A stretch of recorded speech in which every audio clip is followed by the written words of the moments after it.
Le président de la République, Paul Kagame, accompagné par l'ancien président américain Bill Clinton, ont participé à Kigali à la cérémonie de lancement officiel du programme de lutte contre la malnutrition.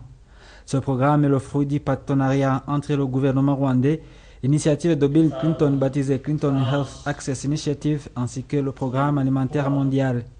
Bill Clinton a fait savoir que le Rwanda a pu réduire le taux de mortalité infanto-maternelle dans une courte période, ce qui donne espoir que ce nouveau programme connaîtra aussi un succès.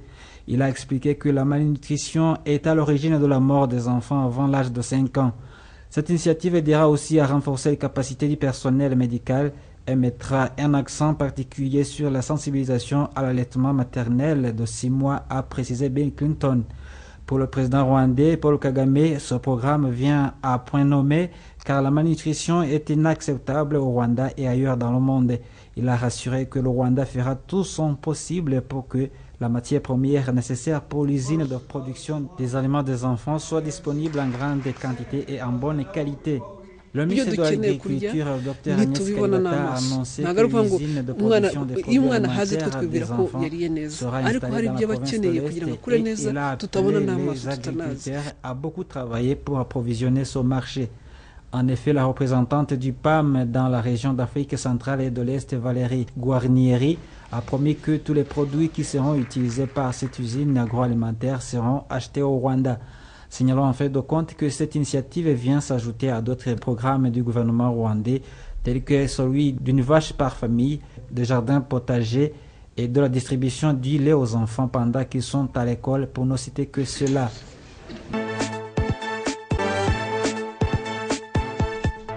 L'Organisation de coopération allemande GIZ appuie différents projets de développement au Rwanda depuis plusieurs années.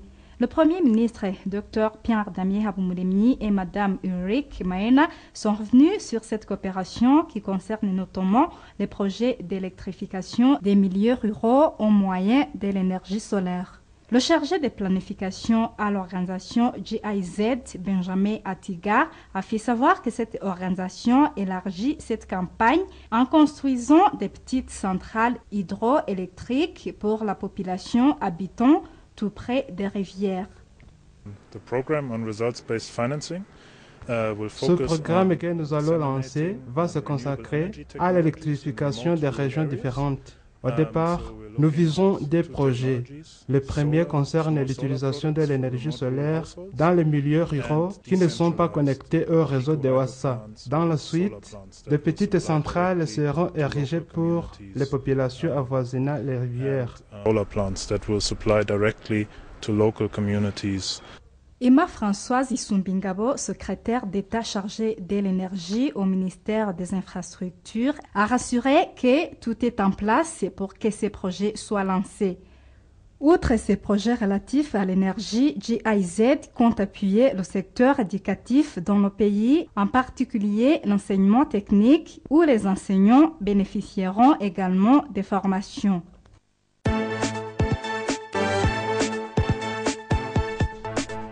Ces deux jeunes gens, Mugabonake Jean de Dieu et Ntachuritimana Jean de Dieu, sont détenus à la station de police de Kicukiro pour leur rôle dans l'explosion de 2 grenades qui ont emporté la vie de 3 personnes et 33 autres ont été blessés. Jean de Dieu Ntachuritimana, âgé de 23 ans, connu sous le surnom de Rafiki, est originaire du district de Rusizi. Son co-accusé, Jean de Dieu Mugabonake, 21 ans, est originaire du district de Bugesera. Le porte-parole de la police nationale, l'assistant commissioner of police Théo Badeye, a tenu à faire savoir qu'il s'agit de 2 grenades qui ont été lancées tout près de l'abattoir de Nyabugogo et pourtant le message qui leur a été donné était de les faire exploser dans la gare routière de Nyabugogo. Tel qu'annoncé par ces présumés coupables, ils ont eu peur de les faire exploser à l'endroit qui leur a été recommandé, qui est la gare routière. Ils ont opté pour se cacher derrière les maisons se trouvant aux alentours de l'abattoir de Nyabugogo. Ces grenades ont explosé dans la nuit du 26 juillet dernier. Le porte-parole de la police nationale a déclaré que ces 2 hommes ont été arrêtés après des enquêtes menées après l'explosion de ces grenades.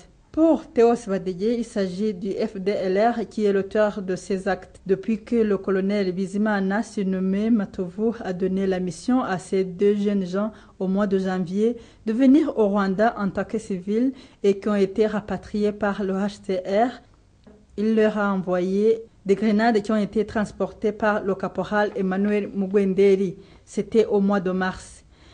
Il est évident que ce caporal était en mission du FDLR. Ce que nous devons connaître en tant que Rwandais, c'est de découvrir ces actes des malfaiteurs, les dénoncer et unir nos forces pour prévenir de tels actes. Naturellement, un agent de Dieu a été arrêté à Gisenyi lorsqu'il tentait de retourner au Congo, tandis que Mugabonake a été appréhendé lorsqu'il était à Bugesera. Ils sont poursuivis pour plusieurs crimes, dont le terrorisme, la trahison et l'assassinat. Une fois reconnus coupables, ils sont passibles d'un emprisonnement à perpétuité. Naturellement, un agent de Dieu qui vivait en RDC est rentré au Rwanda au cours des derniers mois. Il avoue sa culpabilité, tandis que Jean de Dieu Mugabonake nie son implication dans ces actes.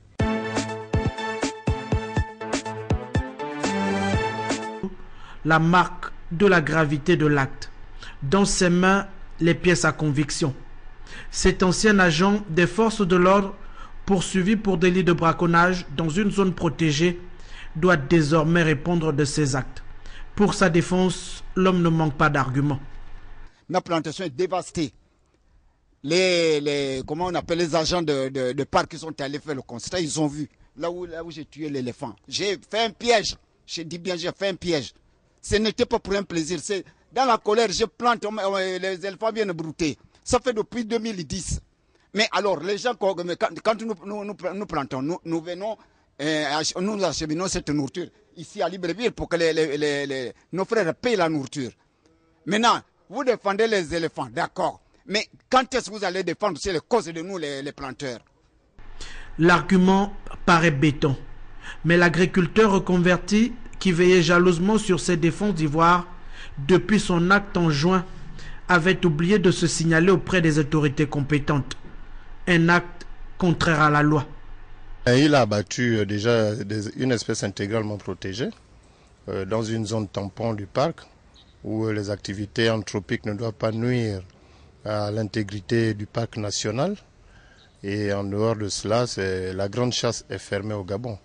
De surcroît, ce que je souhaite soulever, c'est que c'est un ancien homme de loi. Je ne comprends pas comment quelqu'un qui a battu des éléphants depuis juin, c'est au mois d'août, quand il a été pris la main dans le sac, qui vient dire maintenant qu'il était prêt à aller aller contacter les autorités. Donc vous voyez, 3 mois plus tard, il dit maintenant qu'il avait la volonté d'aller restituer l'ivoire auprès des autorités. Donc ça ne tient pas. À l'image de cet individu, les aires protégées du Gabon pullulent de braconniers. La menace est réelle pour l'espèce animale et les éléphants en particulier, traqués pour leur défense d'ivoire. Mais aujourd'hui, pour la protection de l'environnement, le chef de l'État lui-même s'engage en première ligne. C'est notre patrimoine et il doit être défendu. Et aujourd'hui, la politique qui a été celle menée depuis un certain nombre d'années nous amène à avoir dans la sous-région un nombre important, certainement le plus important d'éléphants.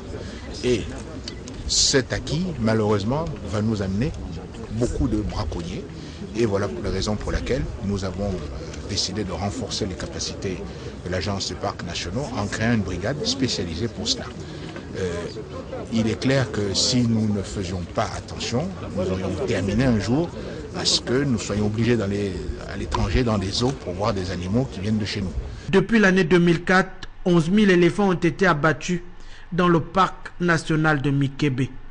Le Gabon, dernier bastion de l'animal emblématique, devient la cible privilégiée des braconniers.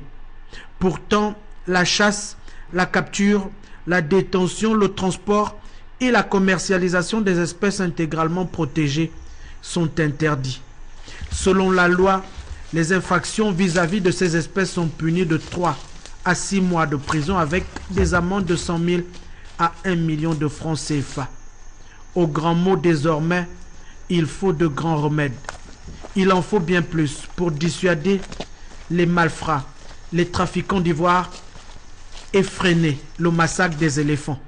C'est le prix à payer pour sauver l'essentiel de ce qui reste encore de la forêt gabonaise.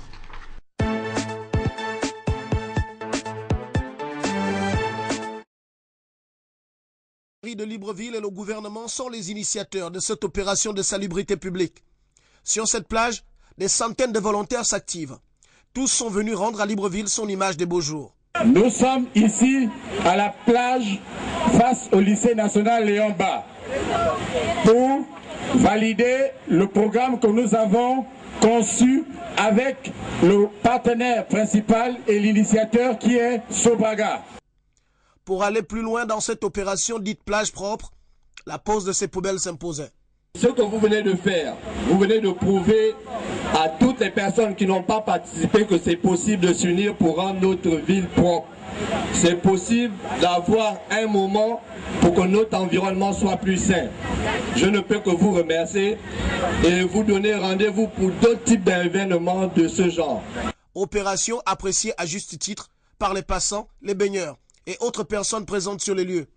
L'événement d'aujourd'hui a consisté à nettoyer donc les plages qui constituent aujourd'hui un environnement qui permet aussi à l'homme de s'épanouir.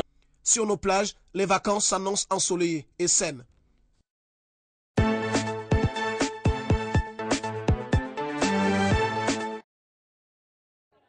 Le Gallo Club de Mindoubé a reçu les colons de 7 à 15 ans et leurs moniteurs pour la prise de contact avant le lancement de la colonie de vacances organisée par la Direction générale des loisirs.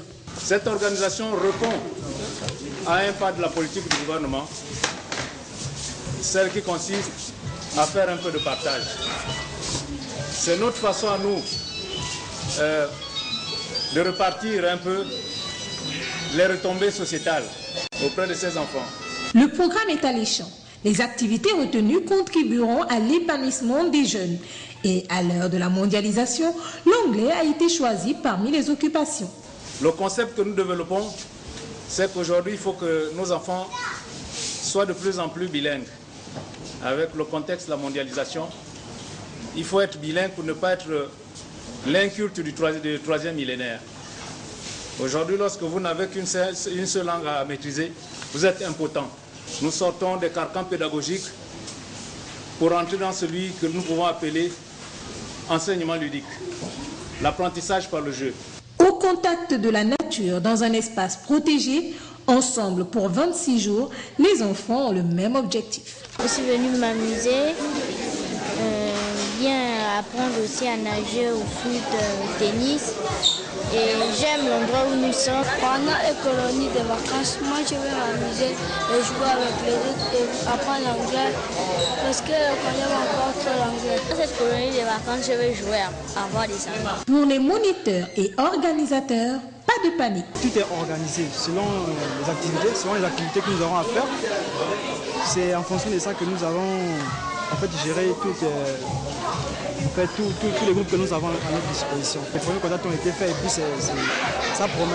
Ils sont en de bonnes mains parce que toute l'équipe qui va s'occuper pendant ce séjour est formée aux techniques d'animation et d'encadrement des enfants. Mickey et la Schtroumpfette ont donné le ton de ce camp de vacances aux multiples activités sportives et diverses. L'Institut national de la jeunesse et des sports recevra les enfants pour le coucher et les repas.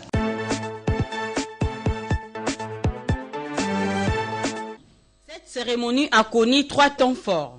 Il s'agit de la présentation de 9 femmes élevées aux hautes fonctions dans la magistrature, dans la police nationale et dans les forces armées congolaises par le chef de l'État Joseph Kabila Kabange. L'élévation de ces femmes traduit l'implication de la RDC dans le processus de la résolution 1325 qui vise à faire participer les femmes au processus de maintien et de promotion de la paix et de la sécurité.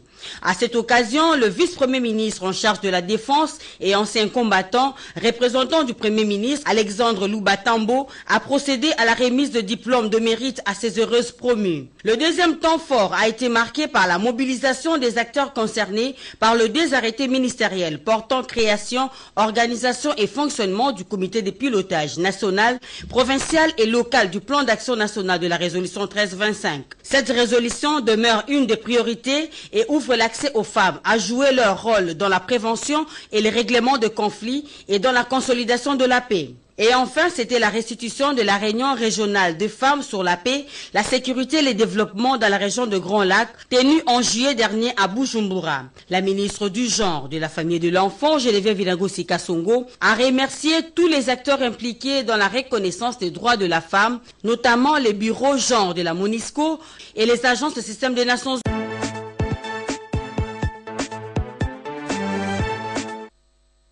Ces 20 enfants, dont l'âge varie entre 1 et 6 ans, récupérés par la PNC Mbujimaï le 28 juillet 2013 au quartier Tchachacha dans la commune de la Kanchi, étaient enfermés dans 2 sites différents de l'ONG Fajedas, dont le propriétaire réside aux États-Unis.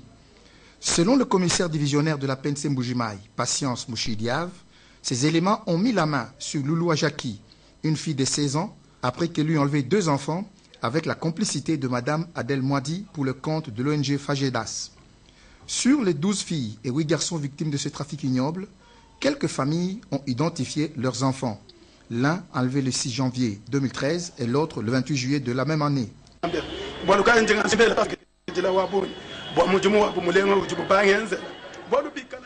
Je remercie les éléments de la police nationale congolaise de Mbujimaï pour le travail abattu.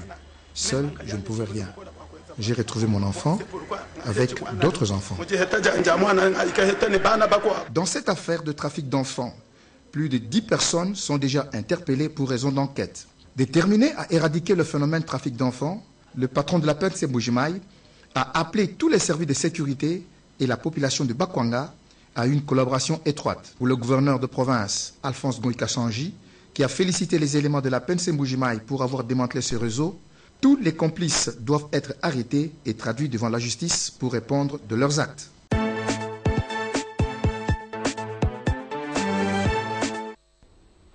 Ils ont réclamé il y a quelques semaines devant le bureau de l'Assemblée provinciale leur prime salariale tronquée de 3 000 francs chacun durant 8 mois et aujourd'hui ils obtiennent gain de cause.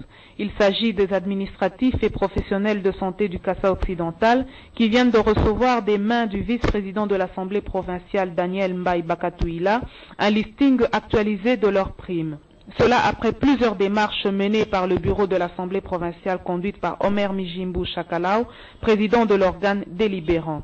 Ce dernier, après avoir reçu la question orale de l'honorable Foutou chargé du dossier, a dépêché une mission à Kinshasa pour décanter la situation. C'est au cours d'un point de presse tenu ce vendredi que Daniel Mbaye l'explique. À Kinshasa, Madame le directeur de la direction de la paix a posé la question où se trouve le listing de la santé Kassa occidental. On ne parvenait pas à nous donner les listings. Nous leur avons demandé, mais sur base de quoi vous envoyez l'argent au Kassa occidental? Et les NIP, nous avons demandé d'aller faire un travail manuel pour nous dire si jamais les noms qui étaient sur le listing étaient certains noms qui connaissaient le Kassa occidental. Il a regardé, le matin il est revenu, il nous a dit qu'il nous trouvait 10 personnes dans ce listing-là. Il y a 10 personnes qui étaient au Kassa occidental. Et aussi, il y avait des personnes qui n'avaient pas qualité de toucher, donc d'être sur ces listings-là. Et le président de l'Assemblée est resté. Finalement, il a eu à retirer les listings et il me les a envoyés hier. Voici les listings de la santé. Non seulement que les listings ont été corrigés, mais aussi l'enveloppe salariale a été revue à la hausse, soit à plus de 78 millions de francs congolais contre 32 millions auparavant.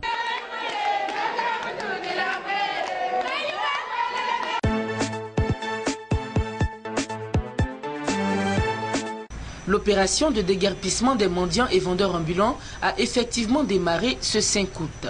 On a entendu les positions ce matin, ils ont déguerpi tous les vendeurs ambulants, les mendiants. Ceux qui venaient là, effectivement, ils nous ont vus, ils sont partis. Ils ne sont pas installés. Voilà encore des femmes qui passent là. Aux 2 plateaux Vallon et Adjien, par contre, le constat est contraire. Vendeurs ambulants et automobilistes se disputent encore la chaussée après la visite matinale des forces de l'ordre. Ce jeune vendeur de journaux dit ne pas être concerné par la mesure.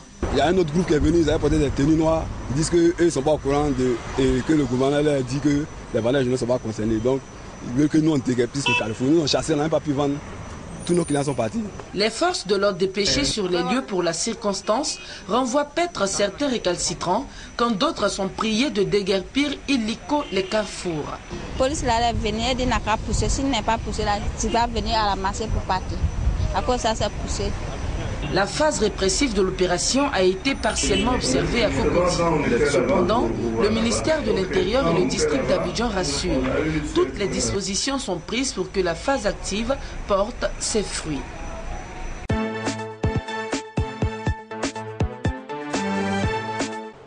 Lundi 15 juillet 2013, une date en laquelle les acteurs de taxi-compteurs avaient fondé beaucoup d'espoir parce qu'elle devrait sonner le démarrage du contrôle des pièces afférentes au transport public.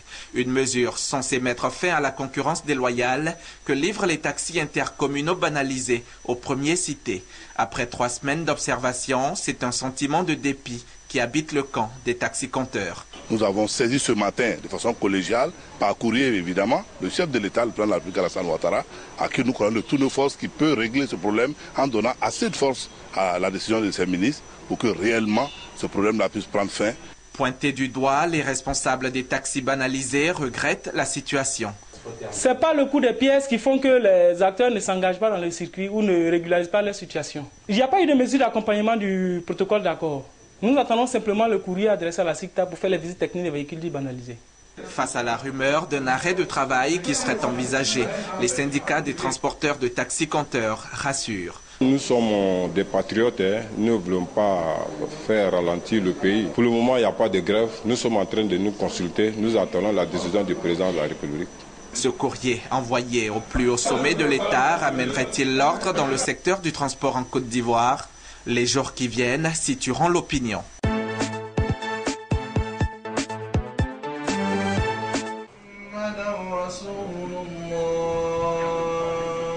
Le Ramadan, période sainte, période de pardon, également de partage. Dans ce mois béni, occasion choisie par le Club des hommes d'affaires musulmans de Côte d'Ivoire pour convier la communauté musulmane à un dîner de rupture de jeûne collective, créant ainsi un cadre de retrouvailles, mais surtout d'échanges. Nous avons décidé de faire une rupture collective pour que tout le monde puisse se retrouver ensemble en communion et faire en sorte que le Chamsi soit ce nœud gordien dont les musulmans ont besoin pour avancer. Je voudrais simplement dire que cette cérémonie est placée sous le signe de la participation du Chamsi dans le processus de réconciliation, de paix, de développement et de lutte contre la misère et la pauvreté. L'initiative est saluée par les musulmans. C'est d'abord un acte de foi avant tout, mais surtout de solidarité. Je crois que c'est ça qui ressort dans tout ce que le président du Chamsi vient de nous adresser comme message. La paix pour le pays. Les musulmans, donc on continue de prier vraiment pour que cette paix-là puisse gagner le cœur de tous les Ivoiriens. Cela nous donne l'occasion non seulement de nous retrouver comme c'est indiqué, mais surtout aussi de parler de notre religion qui est l'islam. Et au cours des échanges, nous avons pu parler des valeurs que renferme cette religion, des valeurs de cohésion, d'amour, de fraternité. Un dîner collectif pour la rupture du jeûne, désormais une institution pour le Chamsi. Cette réception, également une occasion pour le club de tendre la main à une vingtaine d'élèves excellents, mais démunis. Et non courageux.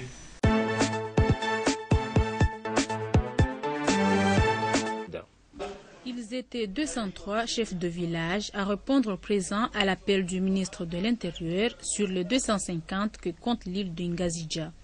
Il s'agissait d'une réunion de prise de contact par laquelle le ministre de l'Intérieur a profité de l'opportunité pour définir les missions de ces structures décentralisées de l'État. Normal que je puisse prendre connaissance d'abord de l'environnement dans lequel je vais travailler, de 1, de 2, connaître les acteurs qui vont travailler avec moi.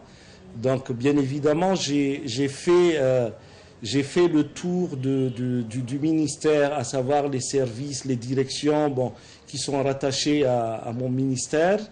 Donc aujourd'hui, c'était le tour des chefs de village bon, le chef de village rentre toujours dans le cadre des services déconcentrés de l'État.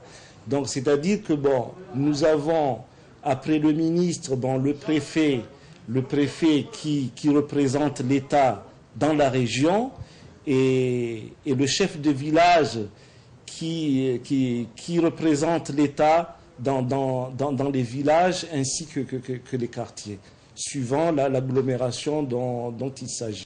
Monsieur Ahmed Ali, chef du village d'Itanzeni, au nord de l'île de Ngazidja, a été désigné par ses pairs pour faire une déclaration. Chef du village de Ngazidja, nous remercions le ministre de l'Intérieur pour nous avoir accueillis dans son ministère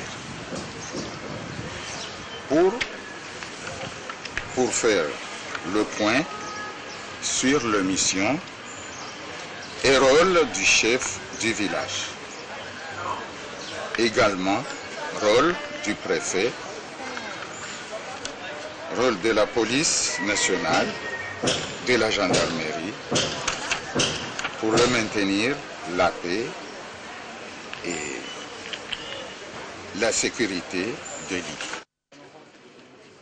À l'issue de la rencontre, le ministre de l'Intérieur a rassuré les chefs de village de faire des doléances qu'ils ont présentées sa priorité.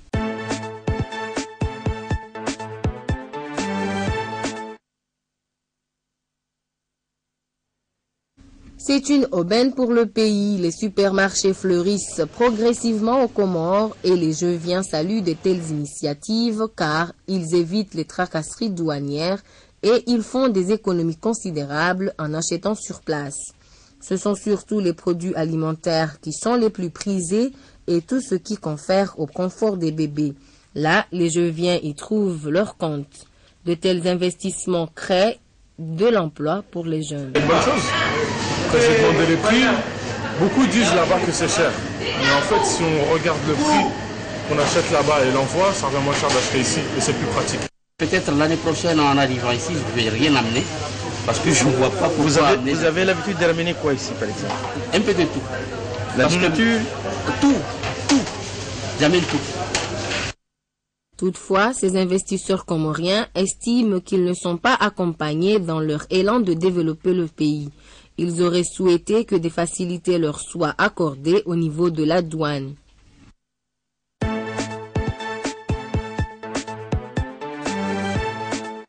Chacun Ali Dembale s'emploie pour la propriété du centre de santé de Dzahanitidje. Cette initiative vise à encourager les jeunes africains à de telles activités en hommage au combat politique de l'ancien président sud-africain Nelson Mandela.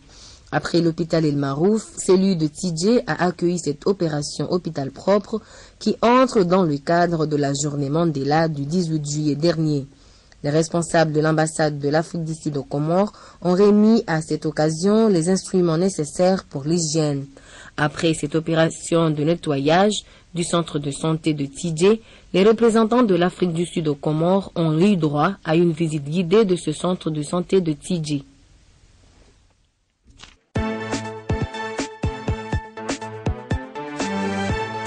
À la grande mosquée d'Alger, l'heure était à la célébration d'une nuit pas comme les autres, la nuit du destin. À cette occasion, une cérémonie grandiose a été organisée en l'honneur des lauréats de la 10e édition du concours international de la récitation et de psalmodie du Saint-Coran et du concours national des jeunes récitants du Coran, où des récompenses leur ont été remises par le président de l'APN, l'Arbi Ould Khalifa, et le premier ministre Abdelmalek Sellal, qui représentait le président Abdelaziz Bouteflika à cette cérémonie.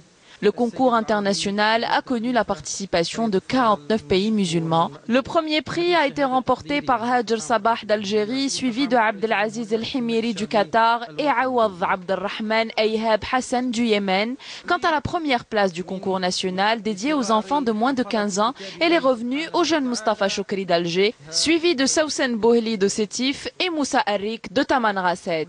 Des récompenses symboliques ont également été remises aux membres du jury des deux concours. jours. Cette cérémonie a été précédée par la récitation des versets du Coran en présence de hauts responsables de l'État et de diplomates de pays musulmans accrédités à Alger, ainsi que de nombreux fidèles. La prière a été dirigée par l'imam Ziyan Ben Azzouz. Elle s'est achevée par la clôture de la lecture du Saint-Coran et du Sahih al-Bukhari.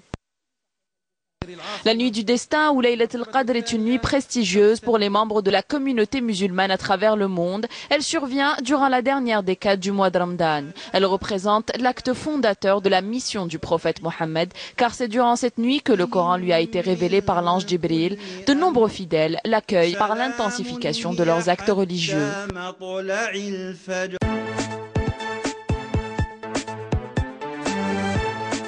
Le Centre de développement des technologies avancées, CDTA, créé en 1988, compte 500 personnes réparties sur 4 divisions de recherche. Plusieurs projets sont développés dans ce centre, des projets liés au secteur socio-économique, industriel et sécuritaire notamment. Vous avez vu qu'on travaille, par exemple, dans le domaine médical, dans le domaine technologique, dans le domaine de l'industrie, et nous développons des solutions adaptées. Nous contribuons également à la création d'entreprises, puisque le CDTA dispose de sa start-up depuis une dizaine d'années dans les domaines des technologies de l'information et de la communication.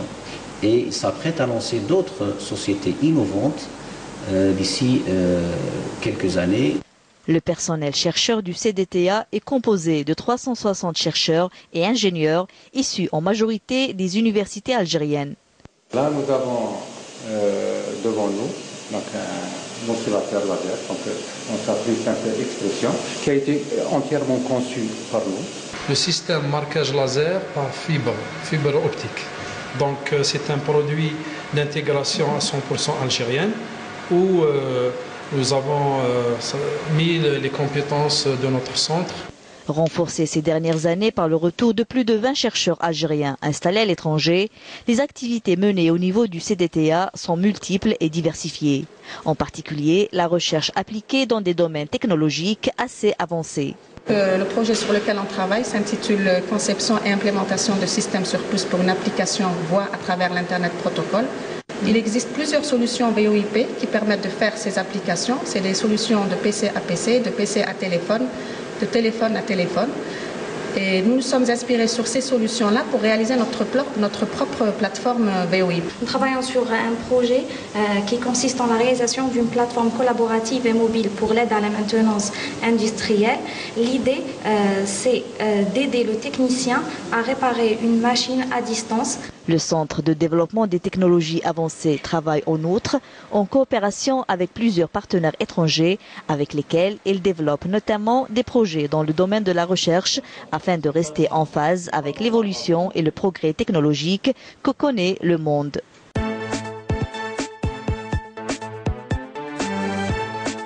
Sensibilisation et répression sur l'impérative application du code de la route pour réduire les accidents. Tel a été le mot d'ordre lors de cette rencontre d'évaluation des accidents de la circulation.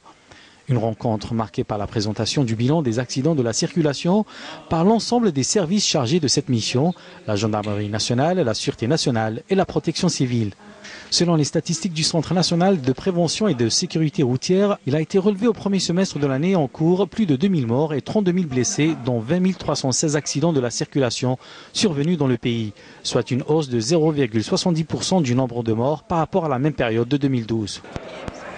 Grâce aux études effectuées, nous avons constaté qu'en plus de la sensibilisation et de la répression, il faut aussi dédoubler les grands axes routiers, car le plus grand nombre d'accidents survient en dehors des villes, et aussi permettre aux services de la gendarmerie nationale d'acquérir de nouveaux équipements modernes pour contrôler le poids et la vitesse des véhicules. À cet effet, le ministre a annoncé qu'un chronotachygraphe sera introduit très bientôt pour enregistrer la vitesse et les temps de conduite et de repos, surtout pour les bus et les camions. Des mesures qui devront contribuer à réduire de manière considérable le nombre d'accidents de la route dans le pays.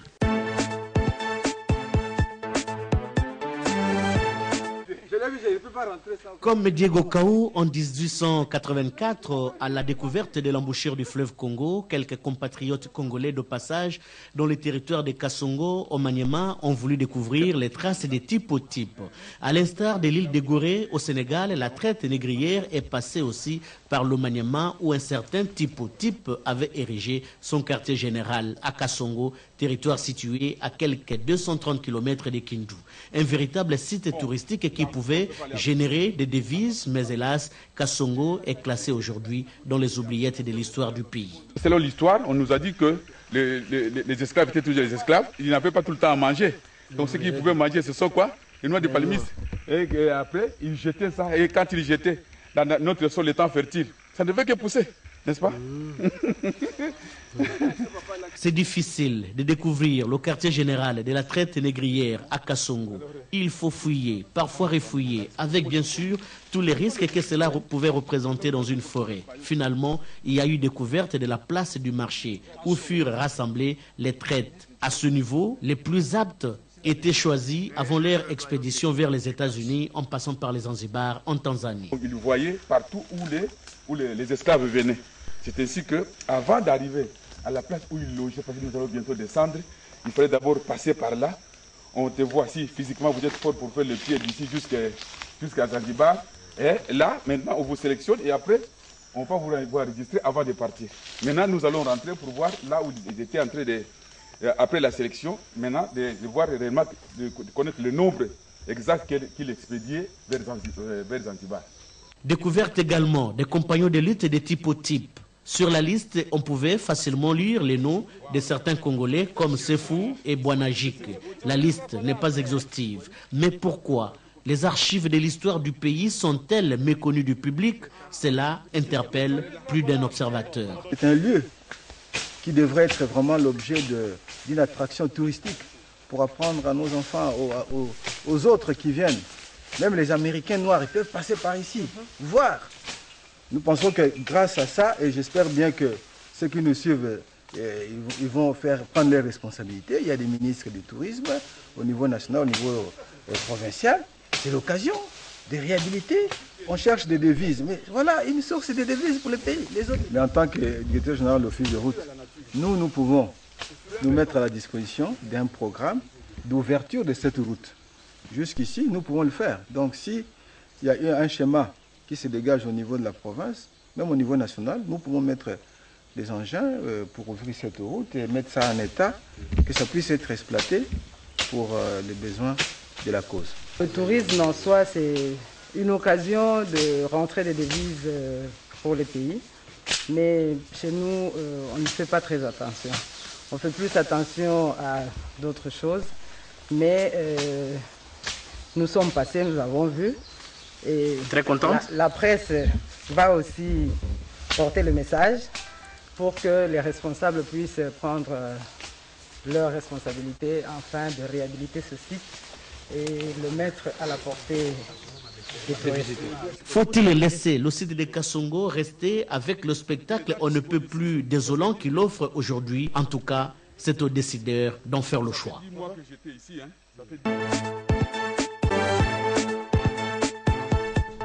Le président américain Bill Clinton, accompagné de sa fille Chelsea Clinton, a entamé sa visite par l'école primaire du Kankanombe. Il a pu voir comment l'eau potable peut être obtenue après seulement 30 minutes de traitement. Ce traitement de l'eau sale se fait avec l'appui de l'organisation World Vision à travers son vaste programme de permettre à la population rurale de bénéficier de l'eau potable. Bill Clinton s'est réjoui de ce programme qui, selon lui, constituerait une réponse efficace à la population mondiale estimée actuellement à 7 milliards. La plupart du temps, on est préoccupé par la malnutrition, a-t-il déploré, au mépris de l'eau potable qui pourtant peut aider dans la prévention de diverses maladies. Nkurunziza Théoneste, chargé de ce programme dans l'organisation World Vision, s'est félicité de tels projets qui ont sensiblement amélioré la santé de la population rurale. Après Kanombe, Bill Clinton s'est rendu à Gikondo, dans la ville de Kigali, où une usine de traitement de café est en cours de construction. Cette usine permettra de valoriser davantage la production du café, ce qui pourrait influer positivement sur le prix du café au profit des agriculteurs, comme l'a indiqué Ouimana Innocent, qui assure le suivi du projet Bill Clinton Hunter Initiative. Il a fait savoir que la construction de cette usine s'achèvera d'ici décembre prochain et coûtera environ 3 millions de dollars américains. Bill Clinton a enfin visité le centre hospitalier universitaire de Kigali CHUK et a fait le tour des différentes parties de cet hôpital.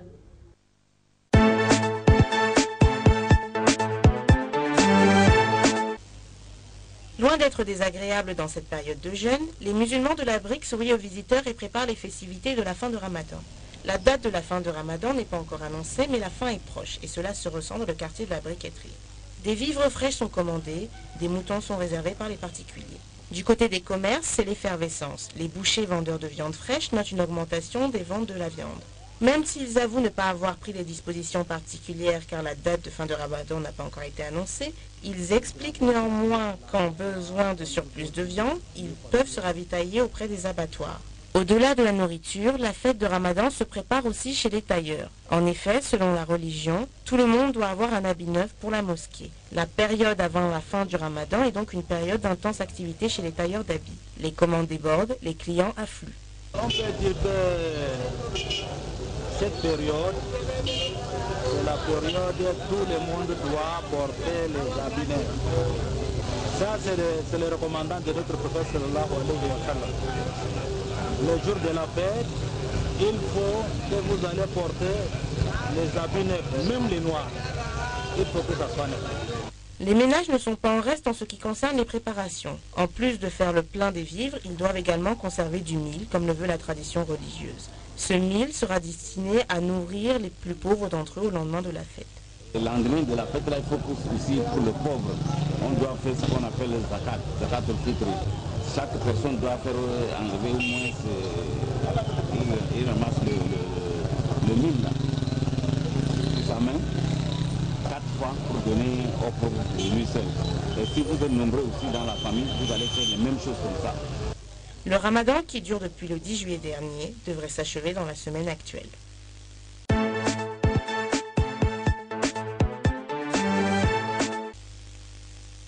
Du 6 au 7 août 2013, les présidents membres secrétaires des commissions internes et spéciales de passation des marchés publics du Cameroun vont renforcer leur capacité au palais des congrès de Yaoundé. Et présidant la cérémonie d'ouverture, le ministre délégué à la présidence en charge des marchés publics Abbas Adou a tenu d'entrée de jeu à rappeler aux uns et aux autres l'importance même de ce séminaire de renforcement des capacités sous l'impulsion de son département ministériel.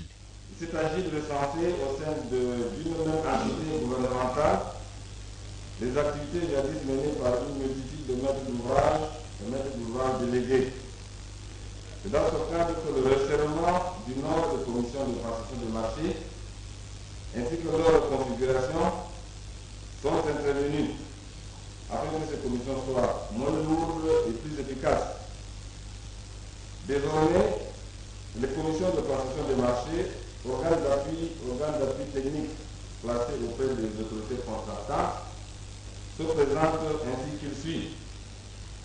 D'abord, les commissions centrales placées auprès du ministre délégué à la présidence de la République, chargé de marché public, puis les commissions ministérielles placées auprès des ministres, ainsi les commissions locales placées auprès des responsables du service de concentré du ministère de marché public, comprenant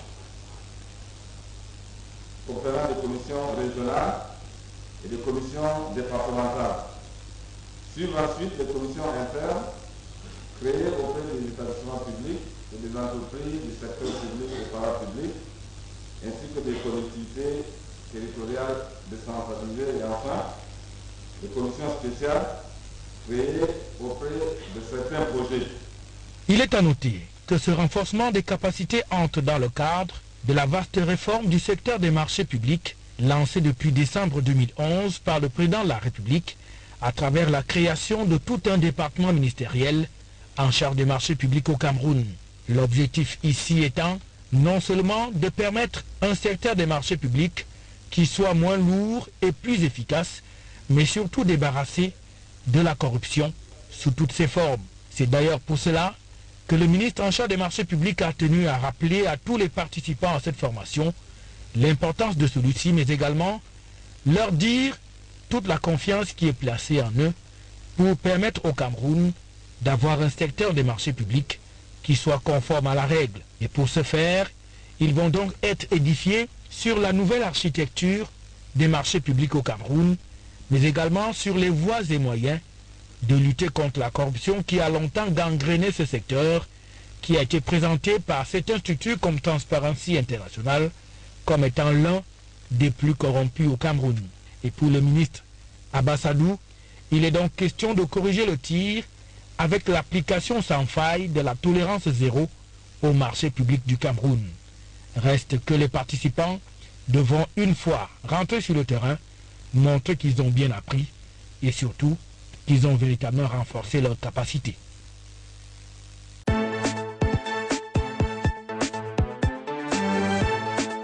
Les services du Premier ministre du Cameroun ont abrité à Yaoundé les travaux de la deuxième série de conférences des points focaux du Conseil national de la route, en abrégé CONAROUTE. Placées sous la présidence du secrétaire permanent du dit Conseil, ces rencontres ont pour vocation l'examen approfondi par les experts des problèmes récurrents ou potentiels liés à la route en vue des avis techniques motivés pour la haute appréciation du Conseil et du chef du gouvernement. Les points focaux répondent à une haute prescription du Premier ministre et chef du gouvernement. Et comme le mot le Conseil spécial numéro 1 du Premier ministre l'a dit dans son mot d'ouverture, les conférences de points focaux ont vocation pour examiner au fond, de manière approfondie, les problèmes récurrents et ponctuels liés aux infrastructures routières. Les points focaux CONAROUTE vont capitaliser leurs réflexions pour qu'elles suivent et accompagnent la dynamique des grands chantiers en cours au pays. Cependant, la politique nationale de la route connaît de sérieuses difficultés. C'est les problèmes d'insuffisance de crédits alloués aux infrastructures routières. C'est les problèmes de sous-consommation des crédits alloués à la route. Il y a comme une dichotomie qu'il s'agira de relever. Il y a le problème de l'insuffisance de la capacité d'absorption des PME d'entretien routier, incapacité financière, incapacité des ressources humaines, incapacité matérielle. La CONAROUTE est un organe consultatif créé par décret présidentiel en 2005 qui regroupe en son sein des représentants du secteur public, secteur privé, de la société civile et des usagers de la route.